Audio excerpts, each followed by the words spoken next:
Hey everyone, Andang here for more of Mordor. When we last left off, we were getting ready to go to the Lone Lands. Yes, the lonely lands of loneliness, because apparently that's where Mithrandir sends everyone that tries to be helpful, just off to the lonely Lone Lands, where they can be alone with Frederick the Elder, apparently. So, we're here in the Lone Lands now. I thought we were doing Mordor, but apparently we're just getting sent off to do more missions just like the initial epic story.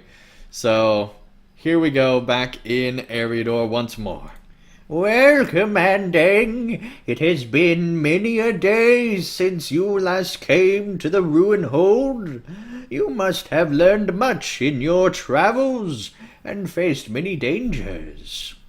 What has turned your steps back to the humble home of the Eglain? You show the corrupted heirloom to Frederick, and he grimaces. Yeah, let's see here. Oh, yes, this carving is well made, as Mithrandir pointed out, and very beautiful, despite these grooves here and scratches of wear. But as I gaze upon it, I am overcome with an unpleasant sensation. Were it not for the sickening feeling with which it fills me, I would say this was very similar to other carvings my people have pulled from the swamp. Even now, some of the Eglains search the damp musk and tussocks of each for artifacts such as this. Find Morhald and Kolber in Harangmar, and they may be able to tell you more of this carving's making. Okay, so apparently we went from, the hit show Pawn Stars, and we're now going to the hit show Swamp People. This is what is happening in LOTRO now. They just decided to, take all the History Channel shows and Discovery Channel shows and just mesh them all into one mission that involves us going away from Mordor. So, I'm telling you guys, it's happening. It is happening here in LOTRO. It's not some crazy theory. This is real. This is real right now. We're going to see the Swamp People and find out if they have trinkets that are similar. That's what LOTRO has become. I have pulled many artifacts from the swamp. They teach us more of the past. Okay, buddy. This is a beautiful carving, Andang, as many have already said before. What a shame that the swamp has worn away some of the details. For it seems to me that the subject of the sculptor's gaze was quite striking.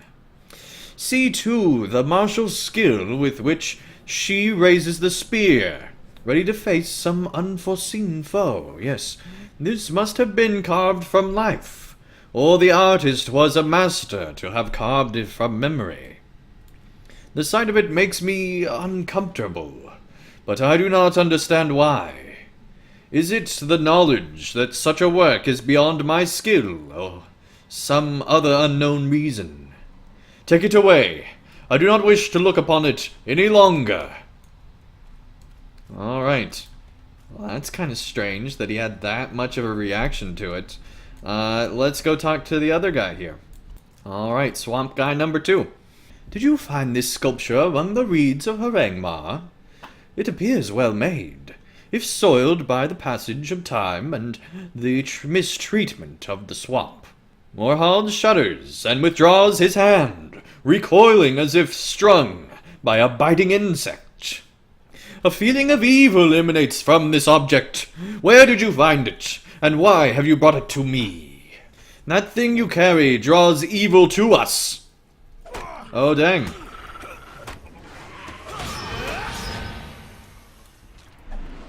Well fought, but others of my people in the swamp might be endangered. Okay. I guess we'll go talk to other people in the swamp and just continue the Swamp People tour here. Step cautiously, stranger. The swamp can be treacherous. Okay, buddy, you look very... Okay, maybe not so smart. You have the pole, on your feet right now. It's not the smartest, buddy. Why do you search for me with such concern, Andang? I am one of the Eglain, hearty and proud walkers of the wilderness. What do you have there? You show Walgar the sculpture of the spear-wielding woman named Pineleaf. As he takes the carving, he shudders briefly, but sets aside the momentary revulsion, and continues with his examination of the sculpture. It is hard to say for certain, but I believe I have seen carvings such as this before.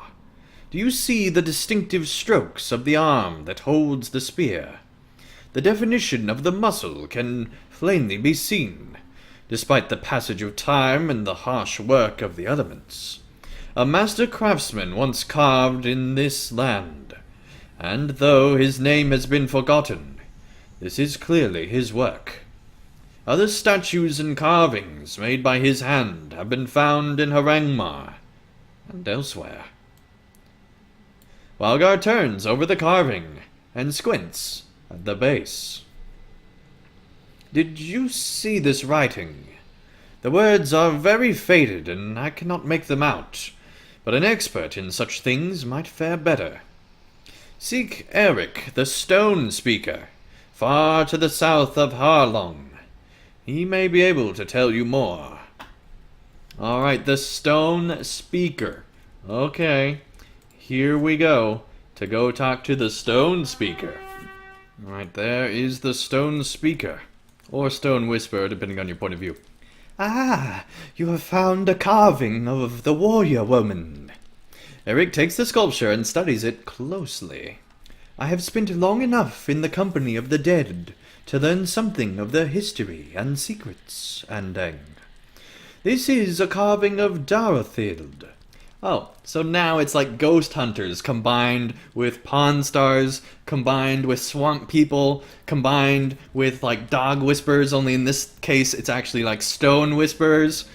This is turning into like just like an amalgamation of like all of like the decent to horrible TV and just being put all into one thing right now. It's just like, what is this right now? This is a carving of Darathild, a great champion who lived in this land long ago.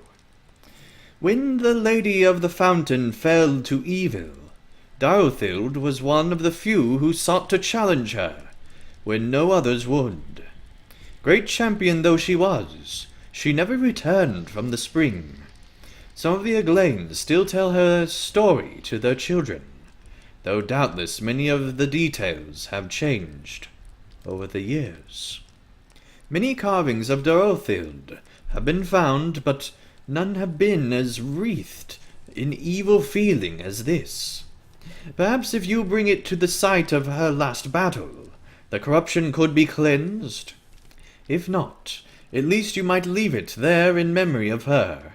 Speak to me, and I will find strong Eglain to accompany you. I will find some strong Eglain to go with you. Me? No, not me. I am a scholar, not a warrior. But some may be found who can accompany you. We will see if Walgar has returned to Oscaruth, and would like to go with you. He will be very interested to learn that this is a carving of Darathild, about whom he surely heard tales when he was a child. Your efforts to cleanse the evils from the corrupted carving have led you to the Spring of the Red Maid. Oh, dang. We're back here again. Look at that.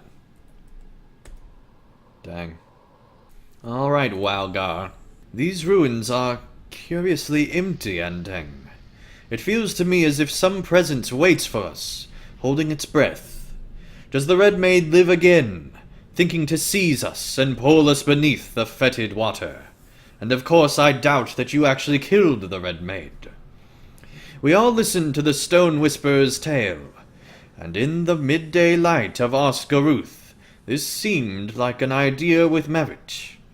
If the sculpture you carry is truly a carving of the warrior woman, Darathild, bringing it to the site of her last battle might cure it of the corrupting ailment that surrounds it.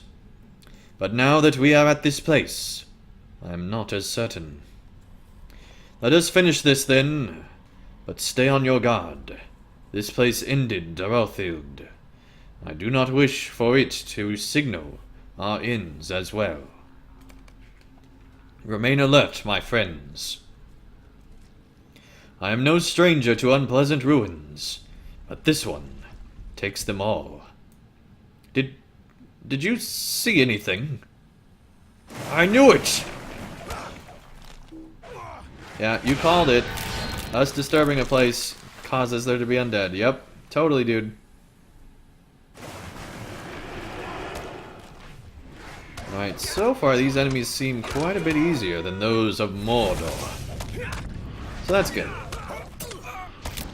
Not to mention that we are, like, 111 now, so there's also that.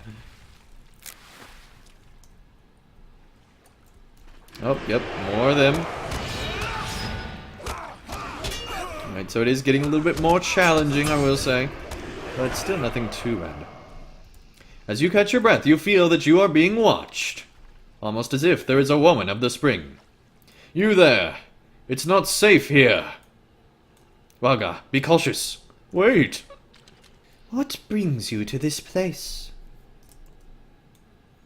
It is not safe here for you. Are you the Red Maid? Do you wish us harm? I do not remember. All I know is this place is mine. All I know is this place.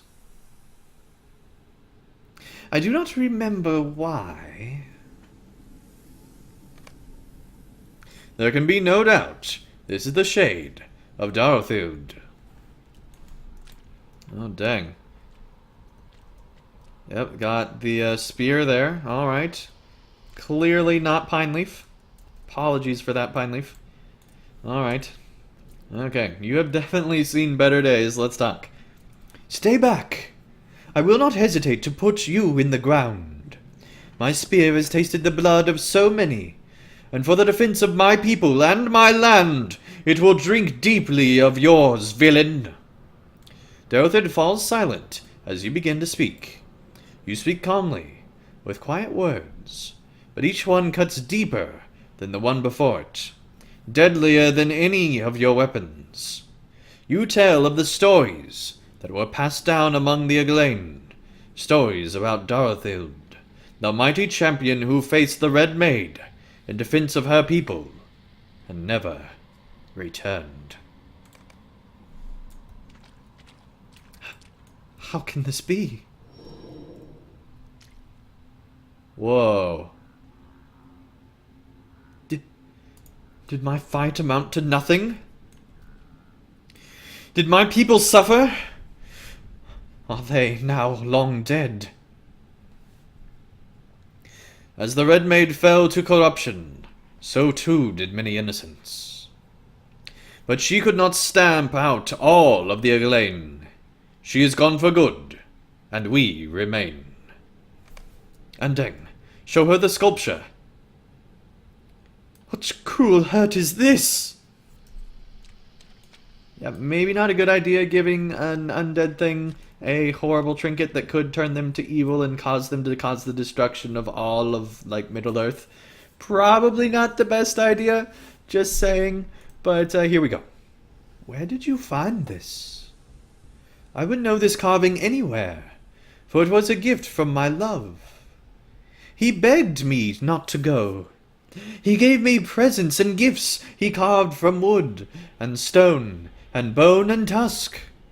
But I refused them all. I carried my love for him to this place, and my spear, and nothing else. All else is clouded to me, but I can see his face more clearly than anything else in this shadowed world. He must be long dead now, my Bimwin. You tell Darothild that the Aglain have found many similar sculptures in the swamp lands. Bimwin must have lived long enough to make many such carvings. She smiles sadly at you. Thank you, merciful ones. Before I did not feel the bonds holding me to this place. Now I can feel them unwinding. I am free of my captivity and of my sorrow. The image of the champion has been cleansed of Mordor's corruption. Dang. The story of Darethild was a sad one, Andang. But it was told to children of the Eglain, to impress upon them the importance of standing and fighting against evil, even if it is not easy. Especially if it is not easy. The carving has been cleansed of its corruption, and the shade of Darethild has escaped from her long captivity. Those are both worthy goals to have accomplished this day. I think she would be glad for you to hold on to her carved image, Andang, especially if it will help you combat evils such as the Red Maid. Let us leave this place, and then I will bid you farewell. May the image of the champion serve you well. Alright, so that was a champion-specific quest, I believe, which is super awesome, that they included, class-specific quests within the Mordor storyline. I think that's awesome and just fantastic, so I'm looking forward to, maybe experiencing some of the other ones if I ever take more characters through the Black Book of Mordor. That was really good. It was worth coming to the Lone Lands, I think. That was really good. Where next will you go? To Rivendell. I wish you good fortune, my friend. Alright, here we go. On to Rivendell, but I think that will not be till next time. I will see real quick if there is anything else that we need to do here. Oh, we're just getting ported to Rivendell. Hey, Elrond. Wish we could have been ported sooner, but at least we don't have to go back to Elrond one more time. I feel like that they were worried about that. Alright, well, when we return, we will talk to Elrond, Mr. Fancy Elf Pants, and, yeah, learn of everything else that we need to here in Rivendell. But that is not till next time. Thank you everyone so much for watching. If you enjoyed this video, be sure to leave a like down below, and I'll see you all again real soon for more of Mordor.